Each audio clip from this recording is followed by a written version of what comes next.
నిషిక. నేను ఈరోజు ఒక పద్యం చెప్పబోతున్నాను.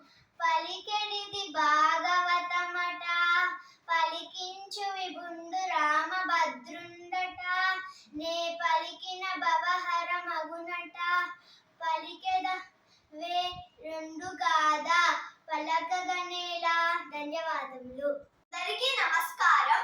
నా పేరు నైనిక. నేను ఈరోజు పద్యం చెప్తున్నాను. పలికెడిది భాగవతమట, పలికించు విభుండు రామభద్రుండట, నే పలికిన భవహరమగునట, పలికెద వేరుండుగాదా పలుకకనేలా. శ్రమ కలిగిన సిరి కలుగును, శ్రమ కలిగిన వాడి కలుగును, సౌఖ్యములెల్లం శ్రమ కలిగిన తోడ కలుగును, శ్రమ కలిగిన మెచ్చు సౌరి సదయుడు తండ్రి.